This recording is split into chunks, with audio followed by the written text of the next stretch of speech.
તમને લાગે છે કે ક્ષત્રિય આંદોલન તમને લોકોને ફાયદો કરાવી ગયું, કારણ કે ક્ષત્રિયોનો જે વિરોધ હતો એ વિરોધ ક્યાંક ને ક્યાંક તમે લોકોએ એને વોટમાં કન્વર્ટ કર્યો?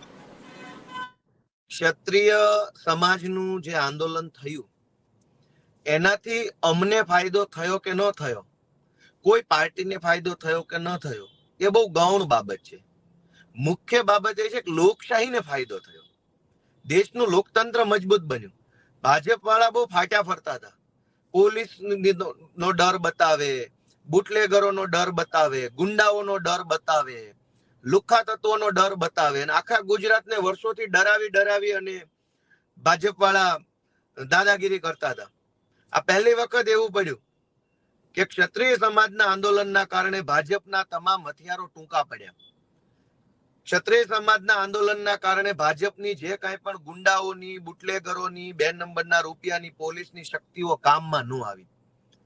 આના કારણે તો ચૂંટણી વ્યવસ્થિત યોજાણી, શાંતિપૂર્વક યોજાણી. નહીતર ભાજપના માણસો તો લુખ્ખાઓની જેમ ફરતા હોય છે મતદાનના દિવસે. આ તો ઓલો ત્યાંથી છોટાઉદેપુર સાઈડ થી વિડીયો વાયરલ થયો એટલે આપણને ખબર પડી, બાકી વર્ષોથી ભાજપના ગુંડાઓ આ જ ધંધો કરે છે. તો ક્ષત્રિય સમાજના આંદોલનથી ભાજપની ગુંડાગીરી માપમાં આવી ગઈ, ભાજપના લુખ્ખા વેડા બંધ થઈ ગયા, અને આ ચૂંટણીમાં ભાજપના કોઈ પણ ગુંડાઓ, લુખ્ખાઓ કે ગાભા મારવો એ સહેજે વાયડાઈ કરવાની કોશિશ નથી કરી. કેમ કે સામે ક્ષત્રિય સમાજ બૂથ ઉપર બેઠો હતો.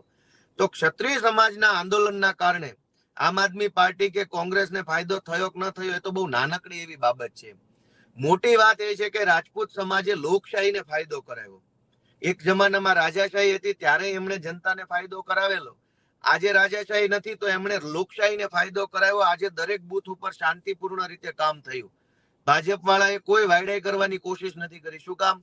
ખબર હતી કે બહુ વધારે પડતા વાયડા થવા જશે તો બાપુ બેઠા છે સામે, બાપુ ધોકાઈ નાખે છે. એટલે જે કઈ થયું એ ખરેખર સારું થયું છે. ક્ષત્રિય સમાજનો આભાર માનીએ એટલો ઓછો છે. આ ચૂંટણીમાં શાંતિપૂર્વક રીતે, ન્યુટ્રલ રીતે, મુક્ત અને ન્યાયી રીતે જે કામ ચૂંટણી પંચ નથી કરાવી શક્યું એ કામ તો રાજપૂતોએ કરી આપ્યું. નહીં તો ચૂંટણી પંચ છે એ ઓલા દ્રૌપદી માતાના વસ્ત્રાહરણ કેમ દુશાસન ને બધી ધૃતરાષ્ટ્રની સભા જોઈ રહી હોય એમ એ તો લોકશાહીનું ચીરહરણ જોઈ રહે ચૂંટણી પંચ. બૂથોની અંદર બૂથ કેપ્ચરિંગ થાય, ગુંડાગીર્દી થાય, બૂથની બહાર બેફામ પ્રચાર થાય, પણ આ બધું જ બંધ કરાવી અને સારી ચૂંટણી કરાવવાનો શ્રેય રાજપૂત સમાજને જાય છે. લોકશાહીને ફાયદો કરાવવાનું કામ કર્યું છે. અમારો થયો ન થયો એ તો આ ચૂંટણી છે, બીજી ચૂંટણી, ચોથી ચૂંટણીઓ પછી ચૂંટણીઓ છે.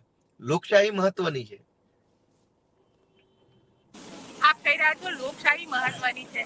હવે સીધો ને સટ સવાલ, કેટલી સીટ તમને લાગી રહી છે? 25 માંથી કેટલી આવશે?